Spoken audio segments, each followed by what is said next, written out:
नमस्कार दोस्तों, मैं एसपी सिंह। आप सभी को जय हिंद।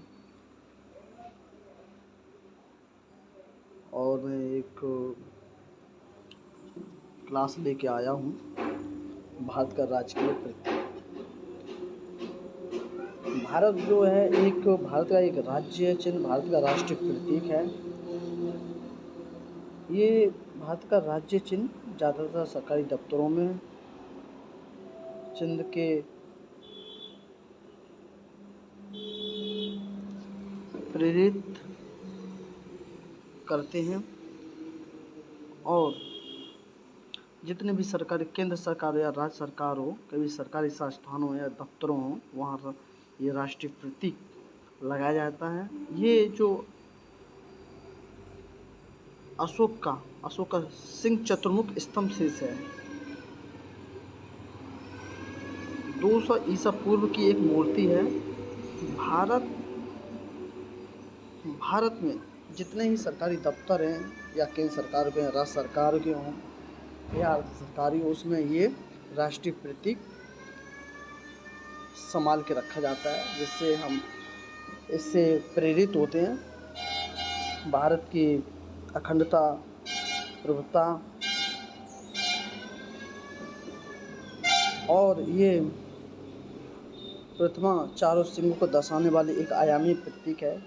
और ये दिसंबर 1947 में भारत के अधिराज्य का प्रतीक बन गया है। और बाद में भारत गणराज्य का प्रतीक बन गया है। आप लोगों को मालूम ही है। ये अपनाया कब गया? 26 जनवरी 1950 को अपनाया गया था। वो अशोक का सिंह चतुर्मुख स्तंभ शीर्ष है। और ये सत्यमेव जयते मुंडकोपनिषद से लिया गया है। भारत में बनारस एक जगह है। बनारस एक उत्तर प्रदेश राज्य है। उत्तर प्रदेश में बनारस एक जिला है। वहाँ से, बनारस से माननीय प्रधानमंत्री जी, वहाँ से संसद है। और बनारस एक जगह है सारनाथ से ये स्तंभ है, अशोक चक्र, वहाँ से लिया गया। और अभी भी सारनाथ संग्रहालय में सुरक्षित अशोक लॉट को भारत के राष्ट्रीय प्रतीक रूप में अपनाया गया है। 26 जनवरी 1950 को जिस दिन भारत का गणराज्य बन गया था, यह प्रतीक भारत के आधिकारिक लेटर हेड का एक हिस्सा है और सभी भारतीय मुद्रा पर प्रकट होता है। कई स्थानों पर भारत के राष्ट्रीय प्रतीक रूप में भी कार्य करता है। राष्ट्रीय प्रतीक के रूप में भी ये कार्य करता है। और भारत के पासपोर्ट, प्रमुख जो पासपोर्ट बनाए जाते हैं, उसमें भी ये प्रतीक जो है ना, आपको लगा मिलेगा, वहाँ दिखेगा आपको। और ये प्रतीक से हमें मालूम पड़ता है कि हम भारत के नागरिक हैं। ये भारत का हमारा पासपोर्ट है। और इसमें एक अशोक चक्र, एक पहिया लगा होता है। इसमें अपने आधार पर भारतीय राष्ट्रीय ध्वज के केंद्र पर स्थित है। प्रतीक का प्रयोग भारत के राज्य प्रतीक अनुचित प्रयोग पर निषेध अधिनियम 2005 के अंतर्गत विनियमित और प्रतिबंधित आधिकारिक पत्राचार के किसी भी व्यक्ति का निजी संगठन को प्रतीक का उपयोग करने की अनुमति नहीं है। इसमें कहने का तात्पर्य ये है कि जितने भी संगठन हैं, अधिकारी को पत्राचार के किसी भी व्यक्ति या निजी संगठन को प्रतीक का उपयोग करने की कोई अनुमति नहीं है। जैसे कोई भी संगठन है, उस पर निजी संगठन जो बनाए जाते हैं, उस पर कोई ये प्रतीक का उपयोग नहीं कर सकते हैं, क्योंकि ये हमारा भारत का प्रतीक है। ये भारत का प्रतीक है और ये सरकारी दफ्तरों पे उपयोग किया जाता है। इससे हमें आभास होता है कि ये जो हम भारत के अंदर रह रहे हैं, कोई भी पासपोर्ट बना है, किसी भी लेखा जोखा सरकारी दफ्तरों में करते हैं, उसमें उसका बड़े उच्च लेटर पैड होते हैं, उसमें प्रयोग किया जाता है। ये सरकारी, राज्य सरकार हो या केंद्र सरकार हो। और आप ये देखिए, ये सांची स्तूप स्थित अशोक स्तंभ से प्रदर्शित अशोक की लौट है। वास्तविक सारनाथ राज्य में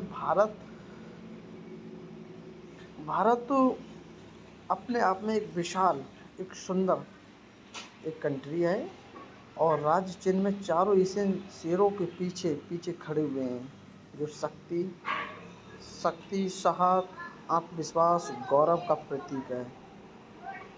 नीचे घोड़ा और एक बैल है, आप इसको जानते हैं, घोड़ा एक बैल है और इसके केंद्र में एक सुंदर पहिया धर्म चक्र है। ये हाथी पूर्व के, एक बैल पश्चिम, घोड़े और शेर उत्तर की, जो बीच में पहिया से अलग होते हैं। पूरे फूल में एक कमल पर जीवन के स्पष्ट रचनात्मक प्रेरणा का उदाहरण देते हुए बलुआ पत्थर के एक खंड से खुदी हुई पॉलिसी पूंजी को कानून के पहिए, धर्म चक्र या ताज पहिया कहा गया है। 1950 में माधव साहनी द्वारा अपनाया गया प्रतीक में केवल 3 शेर दृश्यमान हैं, जो चौथा दृश्य छपा हुआ है। दाईं तरफ बैल और बाईं ओर घूमने वाला घोड़ा, चर्म दाएं और बाईं ओर धर्म चक्र की ओर रूपरेखा के नीचे घंटी के आकार का कमल उकेरा गया है। प्रतीक का एक अभिन्न अंग बनाने में देवनागरी लिपि में अभिलेखों के नीचे लिखा गया आदर्श वाक्य सत्यमेव जयते एक मुंडकोपनिषद के एक उदाहरण है। मुंडकोपनिषद ये जो है ना, पवित्र हिंदू वेदों का समापन का एक श्लोक है। अब ये हम पढ़ते हैं सत्यमेव जयते के बारे में।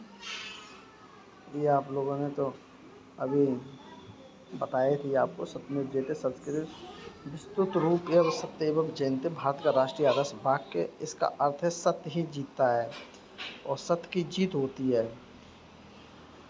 सत्यमेव जयते का मतलब होता है ये सत्य ही जीतता है और सत्य ही की जीत होती है। भारत के राष्ट्रीय प्रतीक के नीचे देवनागरी लिपि में अंकित है। सत्यमेव जयते एक मुंडकोपनिषद से पूर्ण मंत्र इस प्रकार है। सत्यमेव